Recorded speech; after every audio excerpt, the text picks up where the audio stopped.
Hey, hi, howdy, just popping in real quick to let you know I uploaded a video 2 days ago about the ultimatum that might not have hit your subscription feed. I had to re-upload it. I think it's pretty funny. Just letting you know it's there. On to the video. So once again, I attended the Cannes Film Festival, and while it wasn't as good as last year, because last year had so many amazing highlights like Decision to Leave, there's still some definite highlights here that I am excited to share with you. And there was some pretty hype stuff in the out of competition section that I was very excited to get a chance to check out early. Want to know about Killers of the Flower Moon, the new Indiana Jones? Stay tuned. But like last year, I figured I would go through each of the festival's individual categories and then list the movies within each of those sections from the ones I like the least to best. So if there's a movie you're looking for in particular, I'll have the categories listed down below as timestamps and then whatever movie in that category listed below it. But I'm actually gonna start off with Sam Levinson's The Idol, which is a TV show, not common for Cannes to premiere those, but I figured since it should have just started airing, I would give it a go first. So we replayed the first 2 episodes of this show, and it sure is something. I don't know if I'm ever gonna be able to look at The Weeknd again because he's just so gross and sleazy in this. It's kind of absurd. I'll be haunted by his wig and rat tail for the rest of my life. Starring Lily Rose Depp and Abel Tesfaye, aka The Weeknd, The Idol follows Jocelyn, a young pop star desperately trying to relaunch her career and new image following a nervous breakdown that resulted in the cancellation of her world tour. But as tensions begin to mount following a leaked photo, Joss is pulled into the path of Tedros, a local DJ who quickly starts to stake a claim in her career and life while we realize that he may be a bit more of a cult leader than genuine love interest. It's not amazing, and a lot of the stuff that feels the most like Sam Levinson pull away from it, but I do think it captures this like harsh reality of an industry that demands these young women to be at their best as an investment and a brand, and how easily they can be replaced. Some of those scenes get pushed to the extreme, and I think Lily nailed them. Also, Rachel Sennett is in it, of Shiva Baby and soon-to-be Seen Bottoms fame, and she's fantastic as always. Like, there's this moment where everyone is just like calling something a bukkake pic, and she's just like, I would say it's actually not bukkake, because that's multiple. I think it's just one. I know a lot of people want to use that as an example of how like disgusting this show is, but oh, that's nothing. Because it does a lot of what you'd expect from a Sam Levinson show. There's just a lot of like uncomfortable sex stuff. And I realize that Lily is 24 and fully an adult, but she looks so young, especially compared to The Weeknd. But it honestly just adds to how weird it should all be coming off to the audience. But he's so off-putting that I don't even understand why she'd be into him before he offers to help her with her music. And he just says the least sexy shit, like, I want to grab you by the and suffocate you on my dick. I hope even with having to bleep that out, you understood what I was saying. And I feel like I'm owed damages. In other words, I think this show is going to be hilarious, and I can't wait to cover it once it's done, and I feel like it's definitely going to provide that entertainment value. Which I'm going to follow up with a conversation with Quentin Tarantino. So this was more of an experience with the movie, but Tarantino shared in its original 35mm one of the formative movies from his childhood, Rolling Thunder, which was super fun to watch with him. He encouraged everybody to get really into it, so there was a lot of great energy, then he shared his thoughts on it. But what was most interesting to me is when the conversation opened up to his own career. Like, he talked about how he didn't set out to revise history in Inglourious Basterds. He just wrote himself into a corner where the Bastards and Hitler were in the same room together. It would be lame to have him escape, so eventually he's just like, can I kill him? And then eventually decided, like, yeah, it's my movie. I can do whatever the hell I want. So hearing him go more into detail on that was super interesting, because Inglourious Basterds is not only my favorite Tarantino movie, but one of my favorite movies, and it's just so interesting to see on the other side of that like writing curtain. And lastly, before going more organized, because it's coming out super soon and I want you all to see it, Wes Anderson's Asteroid City, which was originally in the in competition section. You're not here. We're not there. The car exploded. So after really not vibing with the French Dispatch, I was still looking forward to Asteroid City, but I had my expectations tempered. And thankfully it delivered. It is beautiful in every conceivable way. I know some people strongly disagree with that, but I genuinely believe that this is some of Anderson's best work. Maybe it just hit in a way that I needed it to when I needed it to, but I just loved what this movie explored and how it went about doing it. It's kind of layered as a play within a play, or a program being told by a television program. Like, we have Scarlett Johansson, an actress, playing an actress in a play, but it's not as convoluted or obnoxious as I'm making it sound. It really just felt profound. Obviously, it's a full ensemble, but there is a particular focus on Augie Steenback, a father who's avoided telling his children their mother is dead, largely in an attempt to avoid his own grief. He and the rest of our cast find themselves in Asteroid City largely due to a junior stargazer/space cadet convention, which is derailed by a cosmic event, forcing them all to acknowledge how little control they actually have. And that ends up being explored in such an interesting way, using the fact that this is technically a play to have characters questioning the things they don't understand, the actions they have to perform, seeking a truth in that art. It just feels simultaneously so grand and then universally understood as like the most basic thing we go through as a species. There's tons of comedy, lots of nice little quirky Wes Anderson moments, and it probably would have been delightful just as that. But it was all laying the groundwork for something so much more. I think everybody in this movie is fantastic, but Schwartzman and Johansson absolutely stand out, and I love this movie. I can't wait to revisit it. Maybe I'll do a full video. So let's dive into the rest, again, going by category, starting with one that's like attached but technically separate from the official Cannes slate, which is the director's Fortnight. But before diving in an essential anytime I'm traveling, today's sponsor, Raycon. Raycon's everyday earbuds are perfect for so many situations, whether I'm traveling, running errands, or just trying to drown out some noise while I sleep and work. Because they stay so flush to the ear, they're the only earbuds I can comfortably wear to bed that'll also stay in place because they provide a variety of different size gel tips for the perfect fit. And I love using them while I'm working and listening to ambient sounds because the noise isolation really just helps lock me in and keep me focused on whatever I'm doing. But if I want to hop outside for a walk, I can quickly flip over to awareness mode by holding down the right earbud so I can stay alert to my surroundings. And seeing as they started about half the price of other premium audio brands, offer buy now, pay later options, and an easy return guarantee, you can feel confident picking out the perfect pair for you. Whether you're looking for wireless earbuds, low latency gaming headphones, a portable speaker, or all of the above, Raycon have you covered. So head on over to buyraycon.com/Jedi or click the link in the description down below to save 15% off your Raycon purchase. Starting with In Our Day, a lot of funny, poignant dialogue, but it just didn't have enough for me to feel invested, not much of a plot, so not much else to say. The Sweet East is actually one I was super looking forward to. I'm a fan of Talia Ryder, I love a good satire, but it just didn't quite do it for me. It's a big old commentary on modern America told as an odyssey of sorts as Ryder's Lillian meets new people on her journey, all using her as this blank slate to put their beliefs and ideals on to varying ends. We got conspiracy theorists, neo-you-know-what-sits, artivist punks, and more. It literally does Pizzagate, but like it's real. A lot of it is genuinely funny, and I think it mostly handles what it's going for well, but I guess strange, semi-surreal odyssey movies just aren't much for me.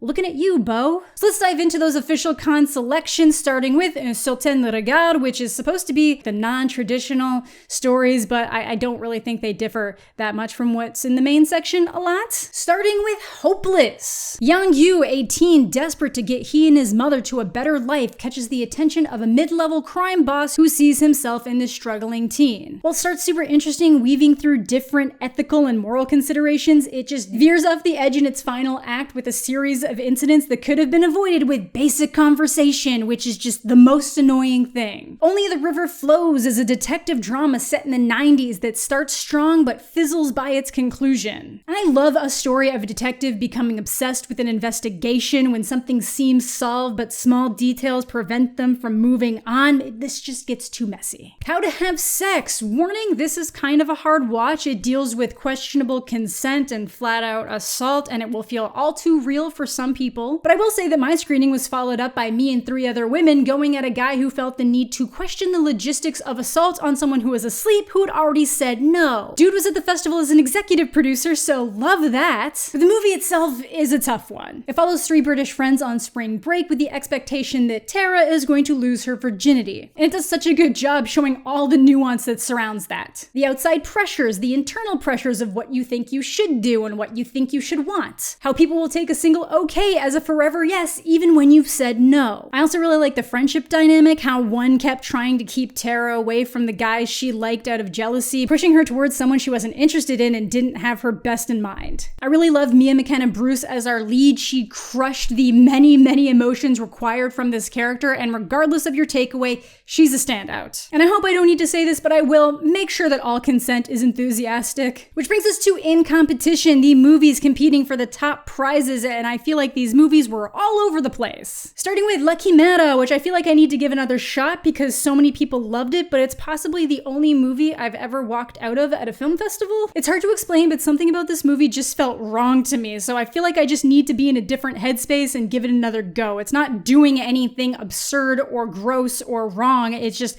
something felt off. Homecoming featured some extremely strong performances from its three leads, but I just don't love how the story played out. The synopsis for the movie really focuses in on the mom who's bringing her teenage daughters back to their home of Corsica for a summer job after being away for 15 years, and the secrets of why she left starting to bubble up. But this movie really just focuses in on the daughters' perspectives. And so much of that works as we're watching them like grow and come into themselves, but then it just does stuff I don't vibe with. There's this whole homophobia aspect that never gets dealt with or addressed again. Then the other daughter has this whole enemies to rescuer to lovers relationship that I don't like based on how that dynamic started, which was with a lot of racism. It has so many strong elements and I love so much of what it's doing, but I just didn't mesh with the ending. Black Flies is a weird one because I love so much of what it is and hate so much of how they did it. It follows a young New York first responder prepping for his MCAT thrust into one of the city's most dangerous areas and the way the job starts to chip away at his sanity. We see how his perspective on life and right and wrong all start to shift as he becomes more entrenched. Starring Ty Sheridan and Sean Penn, so much of this movie is set up to succeed. I like the style choices, but then it just tosses in weird shit like random overly artistic sex scenes and characters that are just way too annoying. I can understand wanting to show how that intimacy is going to change and how it feels like detached from the reality of his work, but I just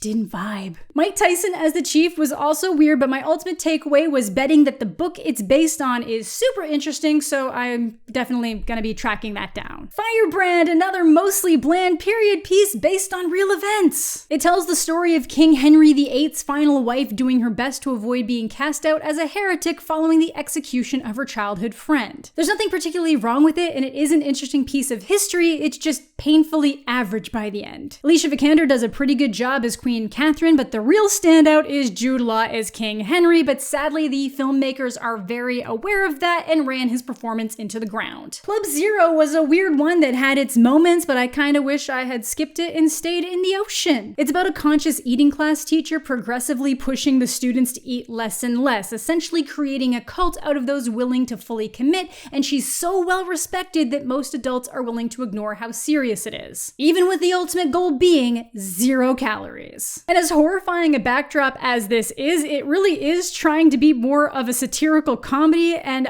maybe too much of one, honestly. Because it really seems to more be about parents who'd rather pawn a lot of their parental responsibilities off on other people, and specifically how easily those kids and teens can be manipulated by the people that step up to fill the gap. And then how teens will take those ideas and then commit to them even more amongst themselves. Definitely an interesting thing to explore, just maybe not like this. I think his biggest flaw is the ending being really terrible. I think something like this really needs a strong ending to guide it home. Like there's moments that are just such solid and strong social commentary, but then it just derails itself constantly, and I feel like we are going to see an uproar about eating disorders being a bad choice for the backdrop of this story. But I do think they also kind of make sure that you know that Miss Novak is not all there at times, but yeah, definitely an interesting one. Fallen Leaves is just a cute, simple little comedy of errors type rom-com where things don't line up and keep going wrong, but not in a way that feels terribly stressful. Lots of funny dialogue, and it's a breezy 81 minutes. About Dry Grasses is definitely one I'm gonna have to revisit. It's one of the many 3+ hour movies at the festival, and my viewing environment wasn't optimal. It essentially follows a teacher who seems to be well respected by everyone around him, prides himself on how approachable he is to students,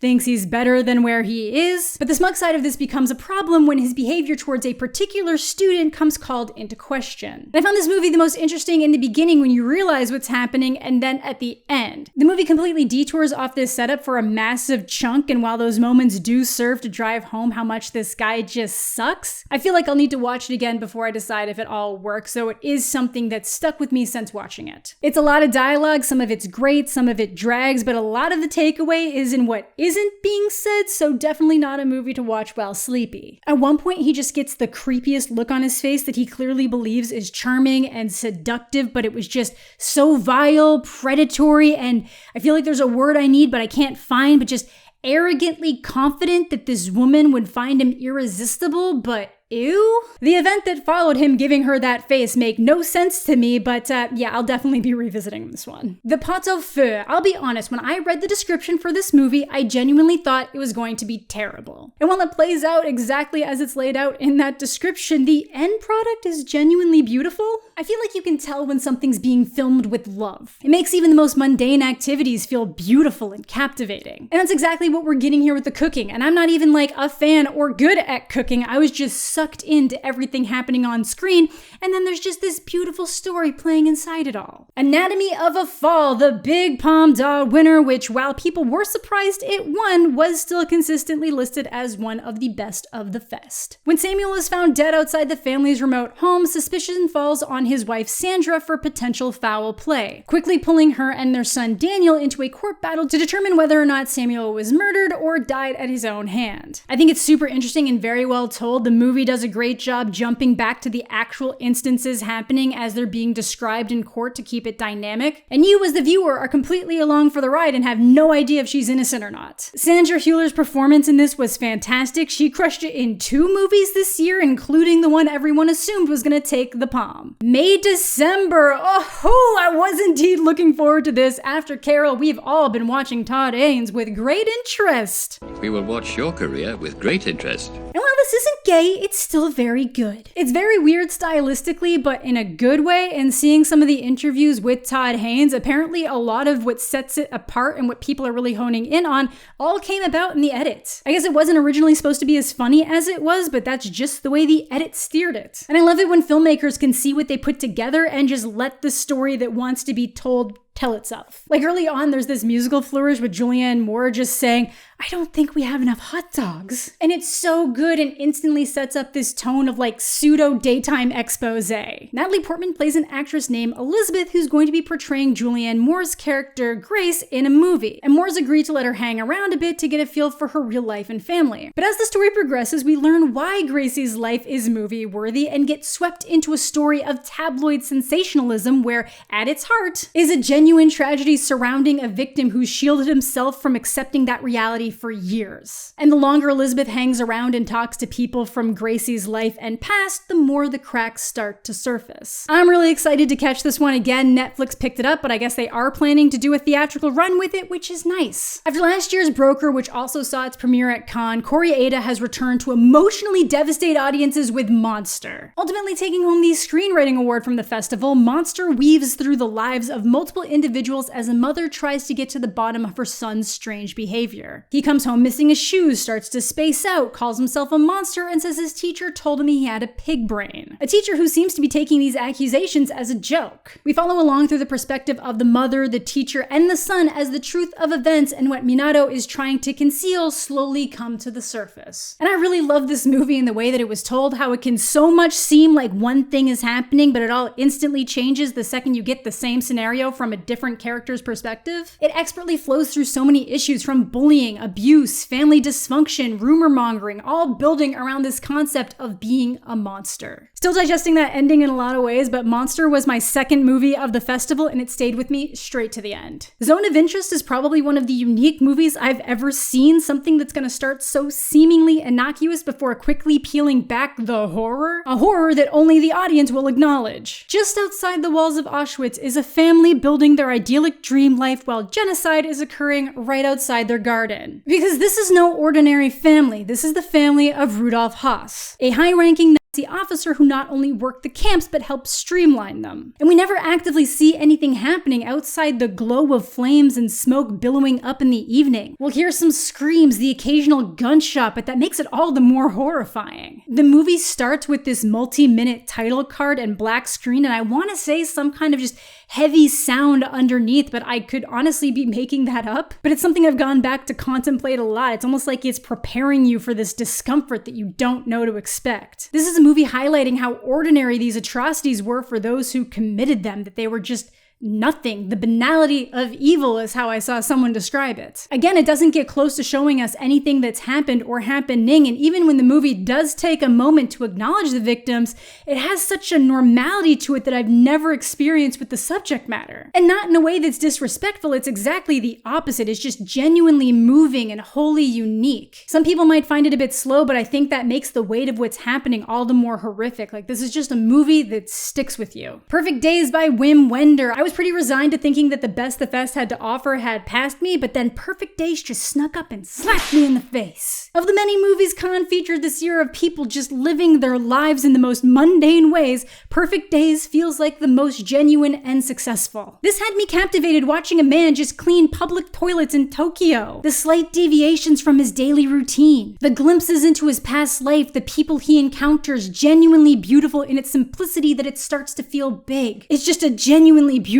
character study. It also has the best soundtrack of the entire festival with a series of like 60s and 70s classic, and I made a little playlist on Spotify that you can check out below. And finally, out of competition, starting with Jeanne du Barry, which made the choice to cast Johnny Depp as the King of France, and the director cast herself as a woman so hot that she'd instantly garner the attention of any man that entered her radius, including the king. A bold and confident choice is how I will describe it here. Like, no shade at her specifically, I'm just admiring the confidence. Now, this movie had a lot of negative attention going into the festival for a variety of reasons, but outside of all that, the movie itself isn't particularly great. It's not terrible, but it largely ends up feeling like a Wikipedia article acted out and largely avoids committing to any particular character angle or drive. We occasionally have a narrator working us through little pieces, particularly early on when describing Jeanne's upbringing and then to detail how her life ended, but it felt very rough in execution, almost like it was an afterthought. But Jeanne du Barry was a real woman who was one of King Louis XV's official mistresses, and it basically just goes through her life around that and how she was looked down upon. The story itself is pretty interesting in how connected she was to other historic figures, but the movie itself isn't doing anything special. Hypnotic was technically in the midnight category, but it's the only one I caught, so I'll stick it here. Also, if I'd known it was going to be available on VOD, I would not have spent my night watching it. The latest from Robert Rodriguez, starring Ben Affleck, and it just feels like something out of 2001 in the worst way. Like, if I was 11, probably would have thought this was the coolest thing, but it just ends up feeling like a lazy cop sci-fi trying to cosplay as Christopher Nolan. Cobweb kind of pisses me off because it is so close to being perfectly amazing, but it just gets a little bit too messy along the way. Clean this up a bit and it's perfect, but as director Kim says in the movie, as a critic, I have no class. Starring Song Kang-ho, who I was fortunate enough to run into during the festival, Cobweb follows a director who's become obsessed with reshooting the end of his recently completed film. He's had one success followed up by a series of trashy dramas that he's desperately trying to escape from, believing that if he can reshoot the ending the way it's been haunting him in his dreams, he'll gain back the prestige he so desperately feels he deserves. And it's just this wacky progression of hiding away from producers, the ratings board, lying about making it anti-communist for approval as the events of the movie start to mirror the events on set. And even though it's not perfect, it's definitely something I'll revisit because there are a lot of really good ideas in here. Killers of the Flower Moon is one that I really want to revisit because I absolutely love the story that it's bringing to life. I love the care that you can tell they took into telling this real and horrific story, but I actually do feel like its near 3.5 hour runtime is too long the way they've used it. I just feel like there's instances where some things could have been condensed so that they could have fleshed out other aspects, so it just feels like it might need a little bit more of an edit, and that is not throwing any shade because it is still a very good movie. I do think that it will grow on me with a rewatch because the more I think about it, the more I enjoy it, and I am just so very excited to read the book that it's based on because they did choose to tell it in a very interesting way. It's the story of the Osage murders in Oklahoma following the discovery of oil on their land. How members kept dying and getting sick, and even the people brought in to investigate would turn up dead. And instead of making it more of an investigative movie out of the perspective of the police, because it does involve the very early development of the FBI, like when they originally started working on this movie, Leo was actually supposed to be Jesse Plemons' character. But he and Scorsese realized that focusing in on one of the families most affected would deliver a much bigger impact because that's where the heart is. As Scorsese put it, this isn't a whodunit, it's a who didn't do it. So I am quite excited to revisit it. It's just been growing on me in my head the longer I've sat with it, and I am so excited to check out the source material. The performances are all amazing, particularly Lily Gladstone. She is really the heart of this whole thing, and Robert De Niro just crushed the role he was playing. I can very much see why some Osage people believed in William Hale till the day he died based on De Niro's performance alone. Can you find the wolves in this picture?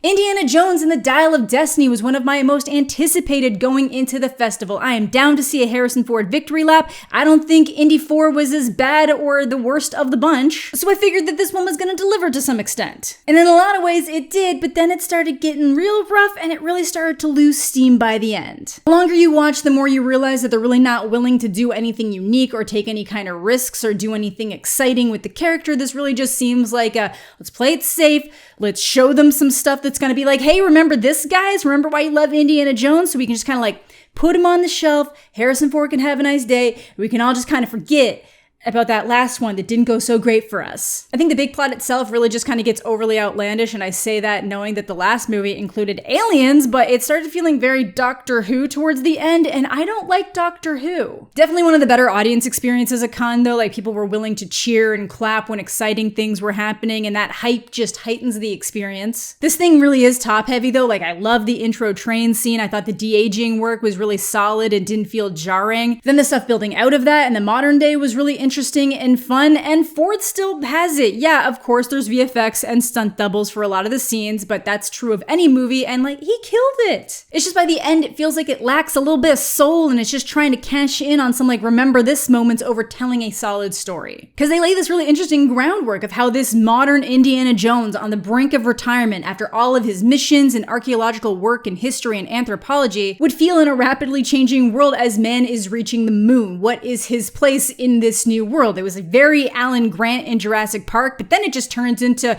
MacGuffin after MacGuffin. Oh no, the bad guy's gonna show up the second we do something every single time, and it's gonna happen so many times. I really just wish they had taken some chances and committed to something that mattered with the character instead of just seeing it as a way to leave things off a little bit cleaner than where we had last left them. But that's gonna do it for the video. I definitely think we have some real winners this year out of Cannes for all different types of movie lovers, even if it wasn't as exciting as last year. Let me know what movies you guys are most excited about, either the ones you were already hyped for or the ones you might have learned about today in this video. But thank you all so much for watching. Thanks as always to my Patreon supporters and YouTube channel members. Subscribe to the channel if you're new, leave a like on that video if you're into that kind of thing, and all my other social medias are listed down below. I hope you're all having a fantastic day. I'm mostly okay, and we'll catch you all later.